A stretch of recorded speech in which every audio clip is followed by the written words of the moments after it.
Remercier le Seigneur qui a permis que nous puissions être là.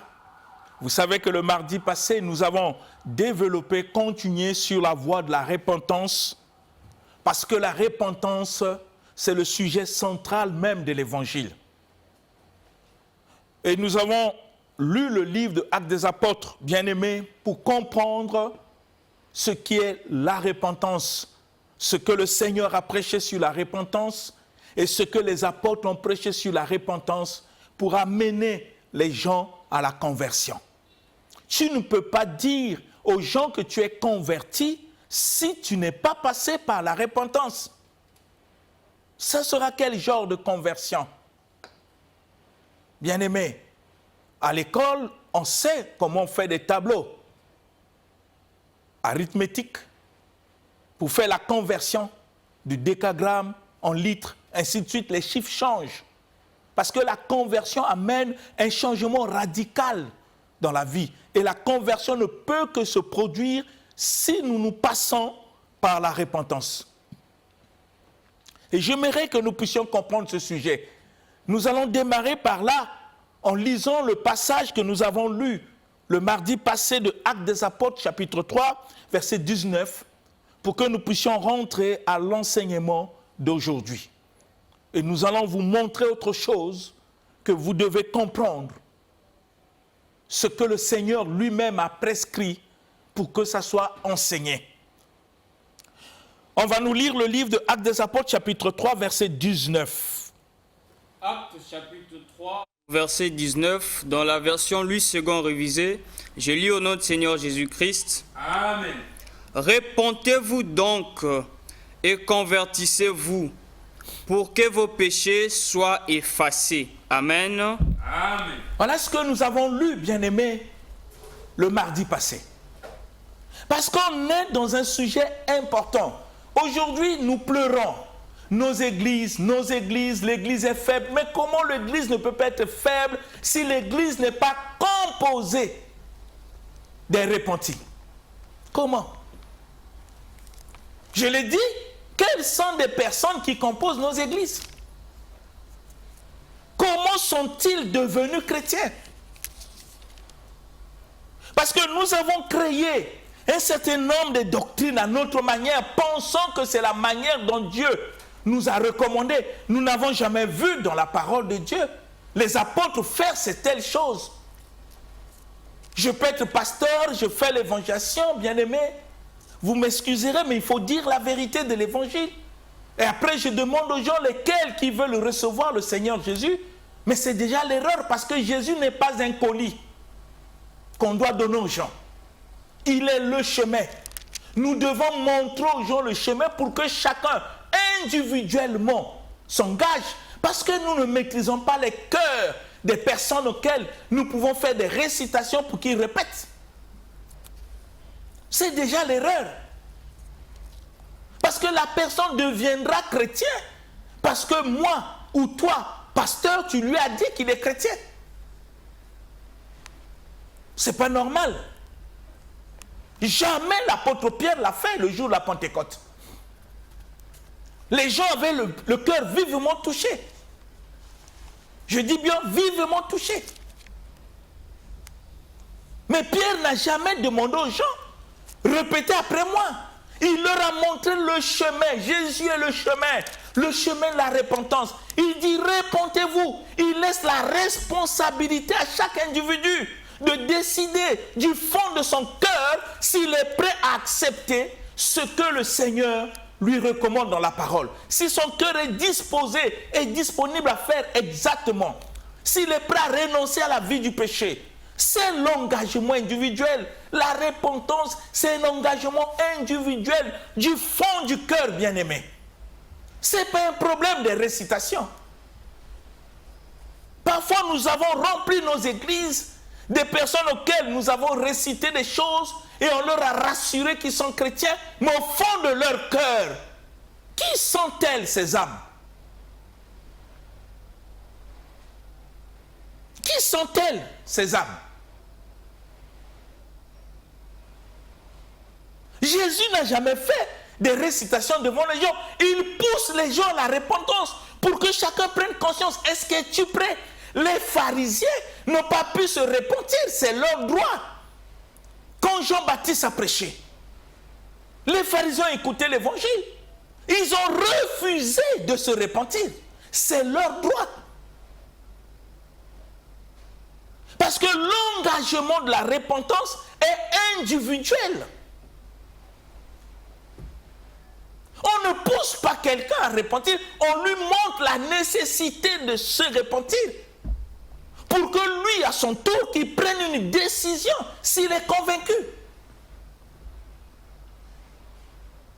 Pour que nous puissions avoir dans nos églises des chrétiens responsables qui se sont engagés en passant par la repentance avec leur cœur déterminé, dont les cœurs sont disposés à mettre en pratique ce que le Seigneur nous recommande. On aura l'Église selon le modèle de Dieu et non selon le modèle des hommes. C'est ainsi que ce livre de Actes 3 nous dit « Repentez-vous donc et convertissez-vous ». Parce que la repentance pousse forcément, impérativement à la conversion. Raison pour laquelle vous comprenez, quand vous lisez le livre de 2 Corinthiens, ce que le Seigneur dit, que quand on est en Jésus-Christ, on devient une nouvelle créature. Une nouvelle créature, c'est ça ce qu'on appelle la conversion. Et ça se passe par la nouvelle naissance. Vous comprenez, bien-aimés? On ne peut pas devenir une nouvelle créature si en amont, on n'a pas subi la repentance. Et si nous n'avons pas subi la repentance, il n'y a pas de conversion, bien-aimés. Il n'y en a pas. Vous comprenez pourquoi on est léger? Pourquoi même ceux qui ne prient pas ont même peur de venir dans les églises? Parce qu'ils constatent que la vie de ceux qui prient est pire même que ceux qui ne prient pas. Nous pouvons crier au diable. Nous pouvons crier à l'envoûtement, mais nous-mêmes, nous sommes ceux qui sont en train d'envoûter leur vie parce que, au lieu de faire exactement ce que le Seigneur nous recommande dans sa parole, nous avons voulu faire selon nous, tandis que Dieu dit dans sa parole, mes pensées ne sont pas vos pensées et mes voix ne sont pas vos voix. Nous avons créé notre manière de servir Dieu. Nous avons créé notre voie. Nous avons créé des doctrines qui n'ont rien à voir avec ce que Jésus-Christ, notre Seigneur, a prescrit. Dieu dit autre chose. Nous faisons autre chose. Dieu n'a jamais recommandé aux gens de faire des récitations de prières et déclarer à des personnes que vous êtes chrétiens tant que ces personnes n'ont pas subi la repentance. Cette prise de conscience pour s'engager à servir le Seigneur. Bien-aimés, réfléchissons. Quel est l'évangile que nous prêchons? Aucun homme de Dieu a un message. Aucun. Le message que nous portons, c'est ce que le Seigneur a prescrit. Je vous ai rappelé ici que Jésus a tiré l'attention des apôtres de ne pas enseigner autre chose que ce que lui, il a prescrit. Ça veut dire quand tu te mets debout devant la chair, il faut avoir la bonne conscience que l'enseignement que tu donnes, c'est exactement ce que le Seigneur a prescrit pour son Église. Et d'une part, nous les hommes de Dieu, nous sommes responsables du désordre qui peut régner à l'Église. Mais parce que nous n'avons pas dit aux âmes la vérité, nous avons cherché à les flatter, à s'enrichir parfois derrière leur dos, dont le but peut être l'argent. Je ne dis pas tout le monde. Nous les avons flattés en leur donnant des promesses sans comprendre est-ce que les cœurs de ces personnes, leur cœur, leurs pensées ont subi la repentance. On ne se soucie pas de la vie des âmes qui viennent à l'église. On se soucie parfois de notre prospérité. Pour qu'on sache que nous existons. Mais ce n'est pas de cette manière que Dieu nous a recommandé à être ses serviteurs. C'est pour veiller sur les âmes auxquelles Dieu met à notre responsabilité. Bien-aimés, veiller, c'est avoir une bonne conscience. Est-ce que ces personnes sont passées par la repentance? C'est nous qui devons leur montrer le chemin. Parce que nous-mêmes, nous sommes passés par la repentance et nous leur montrons le chemin. Comment nous pouvons devenir chrétiens sans repentance? Par quel coup? Qu'on peut devenir chrétien comme ça, on se réveille, on dit je suis chrétien, sont passés par la repentance. C'est ainsi que le livre de Actes nous dit, répentez-vous et convertissez, parce qu'on n'aura jamais de convertis si en amont il n'y a pas la repentance. On n'aura jamais, même dans les jeûnes de prière, on n'aura jamais. Ce n'est pas des jeûnes et des prières qui font des convertis, c'est la repentance. Et la repentance, c'est une décision individuelle de renoncer. C'est là où vous comprenez ce qu'on a lu. Même la grâce de Dieu, qui est source du salut, nous enseigne la repentance. Il nous enseigne à renoncer au convoitisme mondaine, à l'impiété. C'est la grâce. Réfléchissons, bien-aimés. Réfléchissons un peu. Je veux que toi qui m'écoutes, tu essaies de réfléchir sur ta vie chrétienne. Rentre en toi-même pour voir quel genre de chrétien es-tu. Et comment tu es devenu chrétien. Tu es passé par quelle voie? Est-ce que tu sais pourquoi tu vas à l'église? Tu sais pourquoi tu écoutes les enseignements? Quelles sont les raisons qui t'amènent à aller à l'église? Quelles sont les raisons qui te poussent à écouter les enseignements? C'est quoi exactement? Si tu ne sais pas répondre à ces questions, comment es-tu devenu chrétien? Comment? Et tu es devenu pourquoi?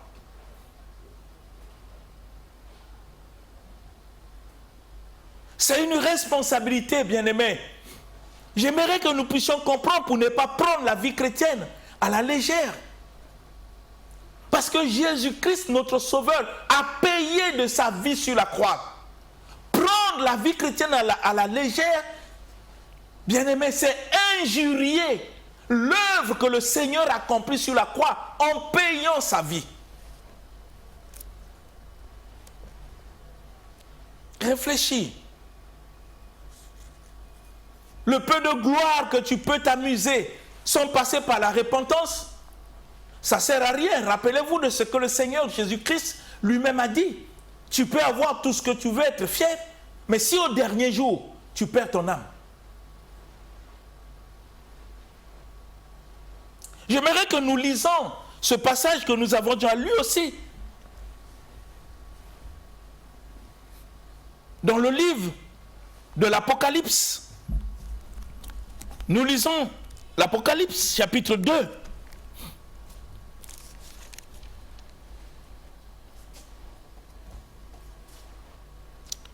J'aimerais que nous commençons par le verset 2. Apocalypse, chapitre 2, nous commençons par... Pour que vous puissiez comprendre ce qui s'est passé et comment Dieu envoie sur le chemin de la repentance. Nous lisons Apocalypse, chapitre 2. Le verset 2... jusqu'au verset 5. Qu'est-ce qui est écrit? Apocalypse chapitre 2, à partir du verset 2, je lis au nom du Seigneur Jésus-Christ. Amen. Je connais tes œuvres, ton travail et ta persévérance. Je sais que tu ne peux supporter les méchants, que tu as éprouvé ceux qui se disent apôtres et qui ne le sont pas, et que tu les as trouvés menteurs, que tu as de la persévérance, que tu as souffert à cause de mon nom, et que tu ne t'es point lassé. Mais ce que j'ai contre toi, c'est que tu as abandonné ton premier amour. Souviens-toi donc d'où tu es tombé, répands-toi et pratique tes premières œuvres. Sinon, je viendrai à toi et j'ôterai ton chandelier de sa place, à moins que tu ne te répandes. Amen. Amen. Extraordinaire, bien-aimés. Voyez que je vous ai dit que la repentance est le message central même de l'évangile. Mais malheureusement que nous avons jeté la repentance pour prêcher aux gens des choses qui les amènent nulle part, auxquelles même ceux qui ne prient pas possèdent. Nous prêchons aux gens le visa. Bien aimé, les visas, même ceux qui sont dans les sciences occultes, ont des visas. Étant chrétien, l'avoir, ça me différencie en quoi de ceux qui ne prient pas. Nous prêchons la richesse, c'est pas mauvais. Avoir beaucoup d'argent, ça me différencie en quoi avec ceux qui sont dans les sciences occultes, qui sont des milliardaires. Ils ont l'argent. Vous comprenez? Avoir des voitures, c'est une bonne chose, je ne dis pas que c'est mauvais. Et j'aimerais que nous puissions nous comprendre là. On en parlera de toutes ces choses. On parlera de ça et l'attitude qu'un enfant véritable de Dieu repenti doit avoir à l'égard de ces choses, même s'il les possède. Avoir des voitures, ça ne fait pas de moi chrétien. Parce qu'avant que j'ai des voitures, mais il y a même des païens, des féticheurs, des occultistes qui en ont. Dieu nous donne ce que le monde ne peut pas nous donner. Vous comprenez? Dieu nous donne ce que le monde ne peut pas nous donner. Et c'est ça ce qui crée la différence. Si je construis une belle maison, en quoi je suis chrétien? En construisant une belle maison, puisqu'avant moi, il y a des gens qui ont construit des belles maisons, mais ils ne prient pas. Bien aimé, on ne peut pas diminuer la vie chrétienne dans le matériel. Je ne dis pas qu'avoir le matériel, c'est mauvais. Non, je dis on ne peut pas diminuer la vie chrétienne dans le matériel. Parce qu'avant que tu possèdes la voiture, il y a des gens qui l'ont possédée avant toi, mais eux, ils ne prient pas. Ils ne suivent pas le Seigneur. D'autres sont dans la magie, d'autres dans la sorcellerie, d'autres dans les sciences occultes, mais ils ont des voitures. Et toi, enfant de Dieu, en le possédant, en quoi tu es différent de ceux qui en ont comme toi? C'est des questions qu'on peut se poser parce qu'aujourd'hui, on a comme l'impression que si tu n'as pas une voiture, si tu n'as pas beaucoup d'argent, c'est que tu n'es pas chrétien. Non. Bien-aimé, avoir l'argent, ce n'est pas forcément il faut prier. Il faut aller travailler. Le travail fera qu'avec l'argent que tu gagnes, tu peux acheter la voiture. Tu n'as pas besoin de jeûner pour l'avoir. Mais malheureusement, nous poussons des gens vers des choses qui les amènent nulle part. Je ne dis pas qu'avoir ces choses, c'est mauvais. Non, je ne parle pas de ça. Mais je parle de notre attitude en tant que chrétien véritable face à ces choses. Le Seigneur a dit, tu peux tout posséder. Ce n'est pas mauvais. Mais si au dernier jour, tu perds ton âme, c'est ça la vraie question. C'est là où vous comprenez que la repentance est le message central de l'évangile. Ici, dans le livre d'Apocalypse que nous venons de lire, constatez quelque chose. Dieu rappelle à quelqu'un qui le servait avec son cœur. Dieu rappelle à une personne qui était déterminée, à une personne qui était ferme dans sa foi. Il s'est passé quelque chose dans sa vie pour qu'il puisse faire naufrage ou se refroidir. Regardez ce que Dieu dit. Il dit, je connais tes œuvres. Ça veut dire que dès que tu t'es converti, je sais ce que toi tu faisais. Il rappelle à la personne, je sais comment tu as commencé. Je sais le zèle que tu as. Même toi qui me suis, je sais comment tu as commencé. Le zèle que tu avais, la détermination de servir le Seigneur, cet enthousiasme qui te poussait, dont Jésus était la joie même de ta vie. Dieu le sait. Les sacrifices que tu as faits pour le Seigneur, des dépenses énormes que tu as fait pour Dieu, il le sait. Nous ne devons pas nous tracasser parce que si notre engagement est sincère, tout ce que nous faisons dès le début, le Seigneur le sait. Parce que Dieu n'est pas un ingrat. Il n'est pas aussi injuste pour oublier tout ce que tu fais pour lui. C'est ainsi que le Seigneur rappelle à cette personne. Je connais tes œuvres. Oui, ton travail, le travail que tu as fait, l'évangélisation, un meilleur gagneur d'âme. Tu as acheté tellement les choses. Tu as acheté des parcelles que tu as offertes pour la gloire du Seigneur. Dieu le sait. Il rappelle ces choses. Et il connaît aussi ta persévérance. Oui, en ce temps-là, ta sincérité, tu étais tellement persévérant contre vent et marée. Parfois, on a l'impression que Dieu oublie nos œuvres. Non, il n'oublie pas, bien-aimés. Nous ne devons pas avoir des pensées si nous le servons avec notre cœur, avec sincérité, détermination. Dieu n'oublie pas. Rappelez-vous même d'Ézéchias. Quand le Seigneur a décidé qu'il puisse faire son testament parce que la maladie qui était en lui devait l'amener à la mort. Mais Ézéchias s'est tourné dans la prière. Il n'a pas dit Seigneur, non, il dit seulement Dieu, souviens-toi de moi. Dieu devait se souvenir de quoi? Des œuvres auxquelles il a posé quand il a cru. Et le Seigneur lui a ajouté 15 ans. De la même manière, toi qui me suis, Dieu sait comment tu as commencé. Il sait ton cœur, comment c'était attaché. Dieu sait ta détermination, ta persévérance, le travail que tu as fourni pour son œuvre. Il le sait. Il rappelle cela. Il sait aussi que le discernement que tu avais, tu ne pouvais pas supporter les méchants parce que tu ne pouvais pas marcher avec les gens méchants qui étaient là simplement en train de critiquer, de parler mal. Tu ne pouvais pas. Même les frères qui prétendaient des frères mais qui sont des méchants, tu ne pouvais pas les supporter.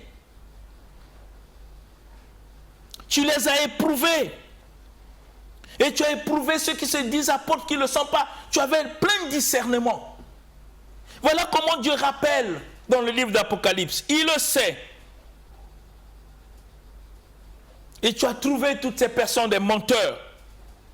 Et tu as de la persévérance. Et Dieu sait que tu as souffert à cause de son nom. Dieu n'oublie pas. Regarde un peu tes commencements. Quand on t'a annoncé l'évangile pour la première fois, le zèle que tu avais, la détermination. Comment tu as souffert à cause du nom de Jésus. Dieu rappelle cela. Et il sait que tu as souffert en son nom. Et tu t'es point lassé. Oui, le Seigneur sait. Mais il rappelle quelque chose de très important. Parce qu'il trouve que le zèle qui était en toi au commencement, aujourd'hui où tu m'écoutes, tu l'as plus. C'est qu'il s'est passé quelque chose. Tu n'as plus le même zèle. Tu n'as plus le même goût pour aller à l'église. Tu n'as plus le même goût pour lire la parole. Tu n'as plus le même goût pour prier. Tu n'as plus le même goût pour servir le Seigneur. C'est qu'il s'est passé quelque chose. Mais écoute ce que Dieu dit. Bien qu'il connaisse tout cela, dit, mais ce que j'ai contre toi,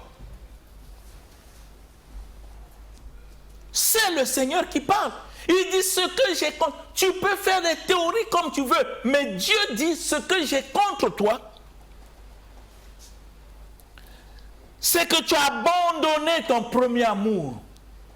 L'amour que tu avais au commencement pour servir le Seigneur. L'amour qui t'a mené à persévérer. L'amour qui t'a mené à souffrir à cause du nom du Seigneur. Tu t'es point lassé. L'amour qui t'a mené à faire l'évangélisation. À amener les gens au Seigneur pour qu'ils deviennent des disciples. Le Seigneur dit, ce qu'il a contre toi, c'est que tu as abandonné ton premier amour. Et Dieu rappelle pour dire, souviens-toi d'où tu es tombé. Souviens-toi. C'est-à-dire, qu'est-ce qui a fait que tu puisses te refroidir aujourd'hui? Que tu n'aies plus le même zèle que tu avais au commencement. Voilà ce que Dieu te demande. Qu'est-ce qui a fait que tu n'as plus le même élan que tu avais au commencement? Dieu dit, souviens-toi, qu'est-ce qui t'a mené à avoir maintenant cet état où tu deviens même hostile à l'église, hostile à la prière, hostile à l'évangile. Dieu dit, souviens-toi, tu dois rentrer en toi-même pour faire l'examen de conscience, ce que tu étais quand tu avais commencé et ce que tu es aujourd'hui. Ça devient deux personnes différentes. Et le Seigneur dit, souviens-toi, pourquoi tu n'as plus le même zèle? Pourquoi tu ne vas plus à l'église? Qu'est-ce qui a fait que tu puisses plus aller à l'église? Qu'est-ce qui a fait que tu puisses rester à la maison? Qu'est-ce qui a fait que tu continues à prier seul à la maison sans aller à l'église? Et pourtant l'église est la volonté parfaite de Dieu. Dieu dit, souviens-toi. Bien-aimé, souviens-toi, dit le Seigneur. Souviens-toi d'où tu es tombé. Et vous allez constater que réparer tout cela, pour que tu reviennes à ce que tu étais au commencement, ce n'est pas les jeûnes, ce n'est pas les prières, bien-aimés. Nous devons comprendre la parole telle que Dieu nous enseigne. Dieu ne te demande pas de jeûner 21 jours ou 7 jours pour que tu retrouves ce que tu étais au commencement. Après que tu aies tout perdu et que ton cœur est découragé. Parfois à cause des comportements de nous, les pasteurs, ou des frères et sœurs, à cause de notre manière de faire. Et tu étais découragé et ça a perdu en toi le zèle que tu avais au commencement. Mais Dieu ne regarde pas à ceux, il te regarde toi. Il te dit, souviens-toi, qu'est-ce qui a fait que tu sois ce que tu es aujourd'hui? Et le Seigneur te montre la voie. Comment tu peux faire pour repartir, devenir ce que tu étais au commencement, quand tu avais cru? Dieu ne te dit pas de rentrer en jeûne à sec. Non. Il te montre le chemin de réparation pour que tu retrouves ton zèle. Tu retrouves cet amour qui te lie avec le Seigneur. Ce goût de servir le Seigneur. Il n'y a que l'unique voie, l'unique chemin. Le Seigneur dit, souviens-toi d'où tu es tombé. Écoutez bien, et répands-toi. La repentance. Tu dois décider. Est-ce que tu dois continuer à garder cet état qui te détruit à petit feu? Est-ce que tu dois continuer à vivre tel que tu vis? Et pourtant, au commencement, Dieu comptait sur toi. Dieu dit, souviens-toi, qu'est-ce qui s'est passé? Qui t'a intoxiqué? Qui t'a ensorcelé? Qui t'a mené à être ce que tu es? Hostile mais non chaud de Dieu. Et pourtant, tu le servais avec ton cœur. Pour réparer cet état, afin de retrouver l'amour du commencement, bien-aimé, ce n'est pas le jeûne. Dieu te parle de la repentance. Il dit, souviens-toi d'où tu es tombé et répands-toi. C'est la repentance. Parce que la décision que tu vas prendre dans ton cœur à renoncer à cet état qui t'a mené à être plus bas, à perdre cet élan, l'amour que tu avais pour le Seigneur, l'unique chose qui peut réparer, c'est la repentance. Et la repentance, c'est la décision que tu dois prendre. À renoncer à cet état pour reprendre entendre ce que tu étais au commencement. Il faut que ça vienne de ton cœur, bien-aimé. Sans la repentance, tu ne pourras pas. C'est ainsi que le Seigneur lui-même te conseille, nous conseille. Attention, ça peut arriver. Mais l'unique moyen pour réparer, pour retrouver la joie de servir le Seigneur, s'appelle la repentance. Pas autre chose. Tout ce que tu peux faire sera des bricolages. Aujourd'hui, nous pensons qu'en gênant beaucoup, on peut réparer les choses. Mais si notre cœur n'est pas repenti, on reproduira la même chose après qu'on ait jeûné 21 jours. Malheureusement, c'est un constat personnel. Je constate que souvent, ceux qui jeûnent beaucoup ont souvent un cœur mauvais. Plein de jugements sur les autres. Parce qu'ils pensent qu'ils sont plus spirituels que les autres. Quand tu penses qu'il y a comme ça, c'est déjà mauvais. Vous comprenez? Je ne dis pas que le jeûne est mauvais. Mais c'est l'attitude de ceux qui passent leur vie tout le temps à jeûner. Mais parfois, ils n'ont jamais subi la repentance.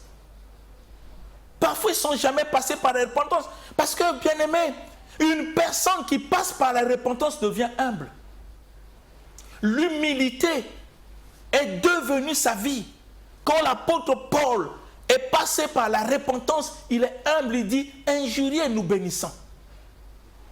Maltraiter, nous supportons. C'est l'effet de la repentance. Il y a une conversion qui s'est manifestée après la repentance, qui fait que Paul n'était plus la même personne qui persécutait l'Église. C'est ainsi que le Seigneur nous enseigne ici. Oui, tu as perdu le zèle. Tu n'es plus la même personne comme au commencement. Peut-être tu t'es associé avec des frères, ce que j'appelle des faux frères, qui t'ont injecté des choses et ça a créé dans ton cœur le découragement. Et tu n'as plus le goût de servir Dieu comme au commencement. Tu as perdu. Mais ici, c'est Dieu qui te parle. Il sait ce que tu étais au commencement. Il te dit, souviens-toi d'où tu es tombé. Et l'unique voie qui peut réparer cet état de cœur, c'est la repentance. Prends une décision pour ne plus continuer à être ce que tu es aujourd'hui. Redeviens ce que tu étais au commencement. Plein d'amour. Et le Seigneur continue pour dire, répands-toi, on ne doit pas seulement repentir, il dit, et pratique tes premières œuvres. C'est que Dieu s'en souvient. Dieu sait qui tu étais. Et il sait aussi qui tu es devenu. Et c'est son amour qui parle au fond de ton cœur, parce qu'il ne veut pas que tu puisses t'égarer. Il ne veut pas que tu puisses te perdre. Il te parle non pour te choquer, mais pour t'aider, parce que le Seigneur veut que tu puisses passer un jour l'éternité avec lui. C'est ainsi qu'il te montre la voie. Il dit, souviens-toi et répands-toi. Répands-toi, non en croisant les bras, mais en pratiquant tes premières œuvres. L'amour que tu avais au commencement pour le Seigneur. Et le Seigneur ne s'arrête pas là. Et il donne un avertissement. Et ça, c'est pour t'aider, pour que tu comprennes. Il dit, réponds-toi et pratique tes premières œuvres. Sinon, je viendrai en toi et j'enlèverai le chandelier. Ça veut dire que malgré ta chute, le chandelier qui est en toi s'allume toujours. Il y a la lumière. Mais pour que ça ne puisse pas s'éteindre, l'unique voie que Dieu te donne, c'est la repentance. C'est là où vous comprenez, bien-aimés, l'importance de la repentance comme message central de l'Évangile. Comme message central. Et là, c'est le Seigneur lui-même qui nous enseigne. Il dit, sinon j'enlèverai ton chandelier de sa place. Et il termine, à moins que tu te répands. À moins que tu te répands. Bien-aimé, Vous comprenez qu'un chrétien, c'est un repenti. La repentance peut réparer beaucoup de choses dans ta vie, dans ton cœur. La repentance. En te souvenant, en t'examinant, et qu'en prenant une décision de ne plus continuer à être ce que tu es aujourd'hui parce que tu as fait naufrage. Les gens peuvent se moquer de toi, mais Dieu dit, tu peux retrouver ta première valeur d'un véritable chrétien, plein de zèle, plein d'amour, plein de persévérance, qui travaillait pour le Seigneur sans état d'âme. Tout ce qu'il cherchait, c'était la gloire de Dieu. Oui, tu peux retrouver cet état. Mais le moyen qui t'amène à retrouver cet état s'appelle la repentance. Et c'est ce que Dieu nous exige, à nous tous qui sommes chrétiens. Il y a parfois des hauts et des bas. Tu avais bien commencé. Comme on dit, les mauvaises compagnies corrompent les bonnes mœurs. Nos comportements, étant que des hommes de Dieu, parfois, sont comme des objets de scandale qui peuvent décourager et faire que des chrétiens véritables qui se sont engagés ne puissent plus retrouver le zèle qu'ils avaient au commencement pour servir. Dieu dit que cela ne tienne. Tu peux retrouver ton zèle. Tu peux retrouver l'amour que tu avais pour le Seigneur, le goût d'aller à l'église, le goût d'écouter la parole, le goût de servir le Seigneur comme au commencement. L'unique moyen que Dieu met entre tes mains, dans ton cœur, c'est la repentance. Oui, mon frère, oui, ma soeur, tu peux décider. Et Dieu attend cette décision pour t'accompagner. Dieu attend cette décision pour te conduire. Dieu attend cette décision pour te fortifier, pour que tu retrouves cet amour du commencement auquel tu servais Dieu. Malgré les comportements des hommes, malgré leur attitude, malgré le mal que toi-même aussi tu as fait, qui t'a amené à ce niveau, la réparation de cela s'appelle la repentance. C'est la clé. Ce n'est pas des jeûnes. Ne jeûne pas pour jeûner. Non, bien-aimé. Prends une décision. Prends un engagement. Oui, je vais terminer par prier. Si tu peux prier avec moi.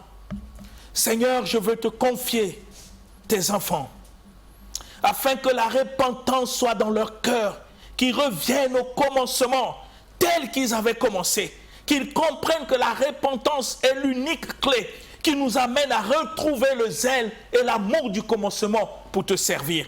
Je veux que tu puisses faire ainsi dans le cœur de tous ceux qui ont écouté ce message, afin de le ramener à la repentance pour parvenir à la conversion. Que ça soit ainsi, c'est au nom de Jésus-Christ que j'ai ainsi prié. Amen. Amen. L'émission Parole de vie avec le pasteur Lévi Nikwe, chaque mardi à partir de 17h10 sur DRTV International.